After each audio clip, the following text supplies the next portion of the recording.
ต่อไปนี่แม่นขอฝากเพลงเนาะมนต์รักสาวหงสาแต่งด้วยกับข้าพเจ้าเองเนาะเนื้อห้องทำนองจะเป็นจังใดนั้นขอให้ท่านผู้ชมติดตามชมเลยสาวเมืองหงสางามเทนาด้วยใจว่าจานงหลวงนาปุงเขาสางามเทละนาสาวนาแกนค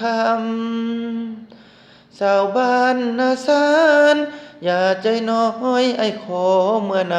ำได้บ่โอเมงามคำไอ้อยากตามคนงามคือเจ้าสาวกกอไอ้มาขอได้บ่คนดีดอนใสสีบุญเฮืองแห่งนี้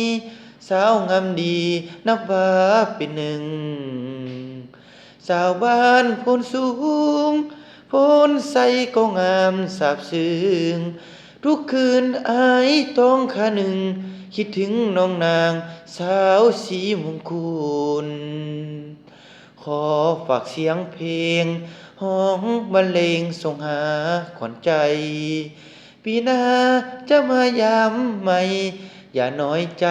หรือสาวโดนคุณสาวบ้านเทนค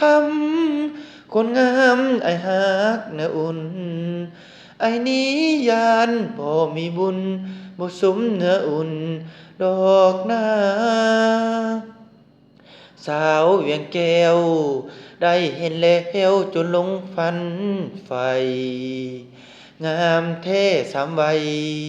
ขวัญใจสาวบ้านจำปาสาวบ้านจอมแจ้งแม่คนแพงไอ้ขอวิวาพลสะอาดก็งามโสภาหักสาวหงสา